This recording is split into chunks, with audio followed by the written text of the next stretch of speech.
അതിരപ്പള്ളിയിലെത്തി. നമ്മുടെ ഊഹം കറക്റ്റ് ആയിരുന്നു കേട്ടാ. തിരിച്ചു വന്നപ്പോഴത്തേക്ക് അങ്ങോട്ട് പോയപ്പോൾ കണ്ടാൽ തിരക്കൊന്നുമില്ല. ഗേറ്റിൽ ആളൊക്കെ വളരെ കുറവാണ്.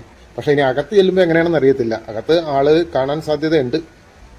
അപ്പോൾ ഇവിടെ നമ്മൾ ആ ടിക്കറ്റ് അവിടെ എടുത്ത വാഴച്ചാലിലെടുത്ത ആ ടിക്കറ്റ് ഇവിടെ കാണിച്ചിട്ട് നമുക്ക് ആ ടിക്കറ്റ് കൊണ്ട് തന്നെ നമുക്ക് അകത്തോട്ട് കയറാം. നടപ്പാതയൊക്കെ നല്ല സൂപ്പറാണ്. നല്ല വൃത്തിയായിട്ട് ഇട്ടിട്ടുണ്ട്. കരിങ്കല്ലൊക്കെ പാകി.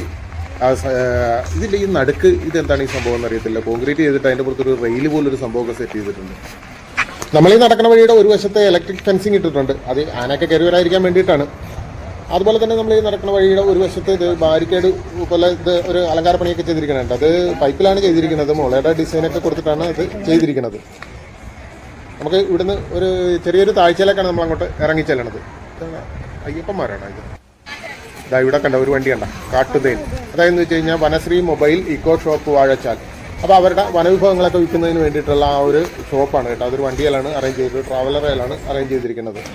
ഐസ്ക്രീം, ടീ, സ്നാക്സ് ഇതൊക്കെ കിട്ടുന്ന ഒരു ഷോപ്പ് ഉണ്ട്. ഒന്നല്ല, രണ്ടെണ്ണം ഉണ്ട്. ഇതിൻ്റെ ഇപ്പുറത്തെ സൈഡിലും ഒരെണ്ണമുണ്ട്.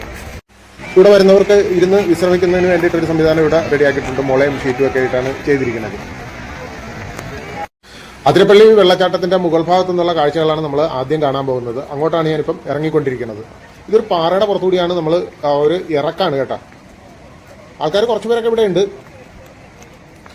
നമ്മളെ എൻട്രൻസിൽ വെച്ച് പറഞ്ഞില്ലേ അവിടെ ആൾത്തിരക്ക് കുറവാണെന്ന്. പക്ഷെ ഇങ്ങോട്ട് വന്നപ്പോഴത്തേക്ക് അതല്ല കേട്ടോ സ്ഥിതി. ആൾക്കാർ കുറച്ച് പേരൊക്കെ ഇവിടെ ഉണ്ട്. നമ്മളെന്താ ഇവിടുന്ന് താഴത്തോട്ടിറങ്ങാം. ഈ പാറ വഴി താഴത്തോട്ടിറങ്ങാം. ഇതെന്താ ഈ പാറയിലൊക്കെ ഒരു ഡിസൈനൊക്കെ ചെയ്തിരിക്കുന്നത്? ഇതെന്താണെന്ന് അറിയത്തില്ല കേട്ടോ. ഇനി വല്ല ഗ്രിപ്പ് കിട്ടാൻ വേണ്ടി, ഇറക്കത്തിൽ ഗ്രിപ്പ് കിട്ടാൻ വേണ്ടിയിട്ട് ചെയ്തിരിക്കണമെന്നൊന്നും അറിയത്തില്ല. ഇതാണ് അതിരപ്പള്ളി വെള്ളച്ചാട്ടത്തിൻ്റെ ആ ഒരു ടോപ്പിൽ നിന്നുള്ള ഒരു വ്യൂ നമ്മളിത് ഈ കാണുന്നതാണ് കേട്ടോ.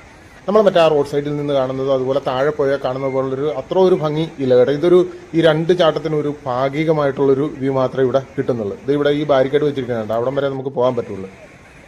അതുപോലെ തന്നെ അതിൻ്റെ ഇപ്പുറത്തെ സൈഡിലായിട്ട് അതിൻ്റെ ആ മേളിൽ ആ ഇത് നദി ഒഴുകി നിൽക്കുന്ന ആ ഭാഗത്തൊക്കെ ആൾക്കാർ ഇറങ്ങി നിന്ന് കുളിക്കുന്നുണ്ട്. അങ്ങനെ ഇറങ്ങി കൈയും കാലും ഒക്കെ നനച്ചൊക്കെ അവിടെ ഇരിപ്പുണ്ട് കേട്ടോ. അവിടെ സേഫാണെന്നാണ് തോന്നുന്നത്. ഞാൻ ഏതായാലും അങ്ങോട്ട് പോകുന്നില്ല. നമുക്കിനി താഴെ ഇറങ്ങി താഴത്തെ കാഴ്ചകൾ കാണേണ്ടതുണ്ട്. ഞാൻ ഈ പാറ വഴി തന്നെ മേളിലോട്ട് കയറിയാണ്. ഇത് കണ്ട രണ്ട് സൈഡിലും മുള കൊണ്ട് ഒരു വേലിയൊക്കെ കെട്ടിയിട്ടുണ്ട്. അതുപോലെ തന്നെ ഇങ്ങനെ മേളിലോട്ട് കയറുമ്പോഴത്തേക്ക് ഇവിടെ ഇലക്ട്രിക് ഫെൻസിങ് ഇട്ടിട്ടുണ്ട് കേട്ടോ. ഇനി നമുക്ക് വെള്ളച്ചാട്ടത്തിന്റെ ആ താഴത്തു നിന്നുള്ള കാഴ്ച കാണാം. അതായിരിക്കും ഏറ്റവും ഭംഗിയായിട്ടുള്ളത്. ഞാനിതുവരെ പോയിട്ടില്ല കേട്ടോ. അതേ റോട്ടിലൊക്കെ കുരങ്ങന്മാരിപ്പുണ്ട്. അവിടെ ആ വേലിയിലൊക്കെ കയറി ഇരിപ്പുണ്ട്. ആൾക്കാർ പോകുന്നുണ്ട്. പക്ഷെ വലിയ കുഴപ്പമൊന്നുമില്ല. ആക്രമണം അങ്ങനെയുള്ള കാര്യങ്ങളൊന്നും ഇല്ല എന്ന് തോന്നുന്നു. ഇത് കണ്ട അതേ അങ്ങനെ താഴത്തോട്ട് ഇറങ്ങിപ്പോണം കേട്ടോ. കുറേ ആൾക്കാർ ഇതേ കയറി വരുന്നത് കണ്ട. മേളിലേക്ക് കയറി വരുന്നത് കണ്ട. അവിടുന്ന് വെള്ളച്ചാട്ടമൊക്കെ കണ്ടിട്ട് തിരിച്ച് കയറി വരുന്നവരാണ് ഇത് കാണുന്നത്. അതുപോലെ തന്നെ ഇത് താഴത്തോട്ടുള്ള ഈ വഴി എന്ന് പറയുന്നത് ഈ കരിങ്കല്ല് അടുക്കി വെച്ചിരിക്കുന്ന ഒരു വഴിയാണ്. അപ്പോൾ എന്ന് വെച്ച് കഴിഞ്ഞാൽ നമ്മൾ സൂക്ഷിച്ചൊക്കെ ഇറങ്ങണം. കാലൊക്കെ തട്ടാതെയൊക്കെ നോക്കണം. അതുപോലെ തന്നെ നമ്മൾ ഇറങ്ങുമ്പോഴത്തേക്ക് എപ്പോഴും ഒരു വശം വലിയ താഴ്ചയാണ്. അതുകൊണ്ട് തന്നെ ആ ഭാഗത്ത് വേലി കെട്ടി സംരക്ഷിച്ചിട്ടുണ്ട്. ഇതേ രണ്ട് കുരങ്ങന്മാരിക്കണ്ട നടു റോട്ടിലാണ് ഇരിക്കുന്നത് കേട്ടത്. പട്ട വന്നിട്ട് അവർക്കൊരു മൈൻഡും ഇല്ല. അത് കൊള്ളാം. എടാ നോക്കാം. അതേ നോക്കി, അവൻ നോക്കി. അപ്പോൾ നമ്മൾ വീണ്ടും താഴത്തോട്ട് ഇറങ്ങിക്കൊണ്ടിരിക്കുകയാണ്. ചുറ്റും ഇല്ലിയുടെ കാടൊക്കെ ഉണ്ട്. നല്ല തണുപ്പും സുന്ദരമായിട്ടുള്ളൊരു സ്ഥലത്തൂടെ ഇറങ്ങണത്. ഇത് കണ്ടത് ഈ ഹെയർപിൻ പോലെ കണ്ട കുത്തിറക്കം കണ്ട. ഇതിലെ നമുക്ക് താഴത്തോട്ട് ഇറങ്ങി ചെല്ലണം. എത്ര ദൂരം ഉണ്ടെന്ന് എനിക്ക് കറക്റ്റ് അറിയത്തില്ല. ഞാൻ ആദ്യമായിട്ടാണ് ഇതിൻ്റെ താഴത്തുനിന്നുള്ള ആ ഒരു കാഴ്ച കാണാനായിട്ട് വരുന്നത്. ആദ്യമായിട്ടുള്ള നേരത്തെയൊക്കെ ഈ മേളിൽ നിന്നും ആ റോഡ് സൈഡിൽ നിന്നൊക്കെ കണ്ടിട്ടുള്ളതല്ലാതെ ഇതിൻ്റെ താഴത്തോട്ട് ഇതുവരെ ഇറങ്ങി കണ്ടിട്ടില്ല. ആദ്യമായിട്ടാണ് ഞാൻ ഇതിൻ്റെ താഴത്തോട്ട് ഇറങ്ങുന്നത്. എയർപിന് പോലെയാണ് ഇത്. വീണ്ടും താഴത്തോട്ട് വളഞ്ഞ് ഇറങ്ങിപ്പോവുകയാണ്. വീണ്ടും വന്ന് രണ്ട് സൈഡും ഒക്കെ വേലിയൊക്കെ കെട്ടിയിട്ടുണ്ട്. മുള കൊണ്ടാണ് കെട്ടിയിരിക്കുന്നത്. കരിങ്കല്ല് പാകിയ വഴികളിലൂടെയാണ് നമ്മളിപ്പം നടന്നുകൊണ്ടിരിക്കുന്നത്. അതുകൊണ്ട് തന്നെ സൂക്ഷിച്ചൊക്കെ നടന്നില്ല. കാല് തട്ടാനുള്ള സാധ്യതയുണ്ട്. ഇവരൊക്കെ കാഴ്ച കണ്ടു. അവരൊക്കെ വളരെ കഷ്ടപ്പെട്ടാണ് കയറി വരുന്നത്. വീണ്ടും താഴത്തോട്ടൊന്ന് നോക്കിയേക്കാം. അല്ല അത് ഇനിയുണ്ട്, പോകാനായിട്ട് ഉണ്ട്. അയ്യോ, ആൾക്കാരൊക്കെ കയറി വരുന്നുണ്ട്. ഒരു സിംഗ് തന്നെ കണ്ട. ഇതാ വീണ്ടും ഒരു വാനരപ്പട.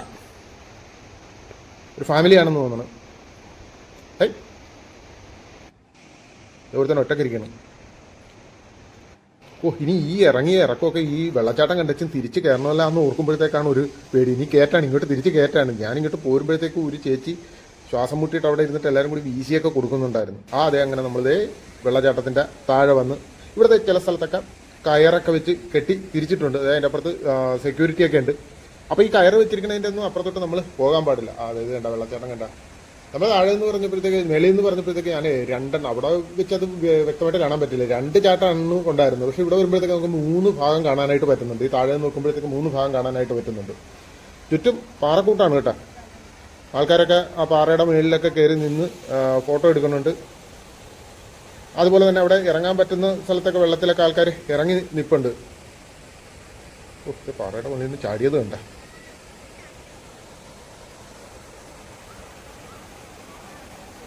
നല്ല സീനറി.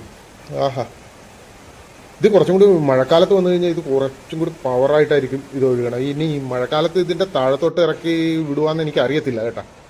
മഴക്കാലത്ത് വളരെ ശക്തമായിട്ടുള്ളതായിരിക്കും. ഈ പാറ മുഴുവൻ മൊത്തം വശത്തുകൂടിയും വെള്ളം ഒഴുകുന്നത് നമുക്ക് കാണാനായിട്ട് പറ്റും. എത്ര സിനിമയുടെ ഷൂട്ടിംഗ് നടന്നിട്ടുള്ള സ്ഥലമാണിത്. ബാഹുബലിയൊക്കെ ഇവിടെ വെച്ചാണ് ഷൂട്ട് ചെയ്തതെന്ന് പറയുന്നത്. വെള്ളച്ചാട്ടത്തിൻ്റെ ഭംഗിയൊക്കെ ആസ്വദിച്ചുകൊണ്ടിരിക്കുന്നതിൻ്റെ ഇടയ്ക്ക് ഒരു കാര്യം മറന്നു പോകരുത്. ഈ വീഡിയോ ഇഷ്ടപ്പെട്ടാൽ നിങ്ങൾ ലൈക്ക് ചെയ്യണം. അതുപോലെ തന്നെ നിങ്ങളുടെ അഭിപ്രായം എന്താണെങ്കിലും ഒരു കമൻറ്റ് രേഖപ്പെടുത്തണം. കൂടാതെ ഈ ചാനലൊന്ന് സബ്സ്ക്രൈബ് ചെയ്ത് എന്നെ ഒന്ന് സപ്പോർട്ട് ചെയ്യുകയും വേണം. ആ വലതുവശത്തുള്ള ബെല്ലൈക്കൺ ഒന്ന് അമർത്തിയാൽ ഞാൻ അപ്ലോഡ് ചെയ്യുന്ന വീഡിയോകൾ അതേസമയം തന്നെ നിങ്ങളുടെ ഡിവൈസിൽ നിങ്ങൾക്ക് നോട്ടിഫിക്കേഷനായിട്ട് ലഭിക്കുകയും ചെയ്യും.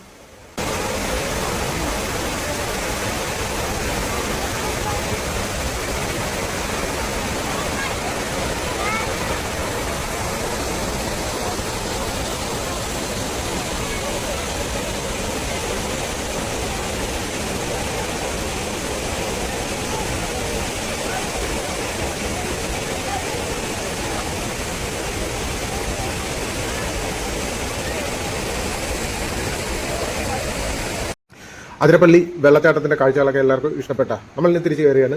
അപ്പോൾ നമ്മൾ ഇവിടെ വന്നിട്ട് ഈ ലാൻഡ് ഓഫ് വാട്ടർഫാൾസ് വെള്ളച്ചാട്ടങ്ങളുടെ നാട്ടിൽ വന്നിട്ട് 3 വാട്ടർഫാൾസ് ഉണ്ട്. അതിൽ 2 ആക്റ്റീവാണ്. ചാർപ്പ മഴക്കാലത്ത് മാത്രം ആക്റ്റീവ് ആകുന്നതാണ്. ഇനി നമ്മൾ നേരെ മേളിലോട്ട് കയറിയിട്ട് ഇവിടുന്ന് എവിടേക്കാണ് പോകേണ്ടത്? ഏഴാറ്റുമുഖം പ്രകൃതി ഗ്രാമം, അതുപോലെ തന്നെ തുമ്പൂർ മുഴി ഗാർഡൻസ്, ഈ 2 സ്ഥലങ്ങളാണ് ഇനി കാണാനുള്ളത്. അവിടുത്തെ കാഴ്ചകൾ നമുക്ക് അടുത്ത വീഡിയോയിൽ കാണാം. അതുവരേക്കും എല്ലാവർക്കും നന്ദി, നമസ്കാരം.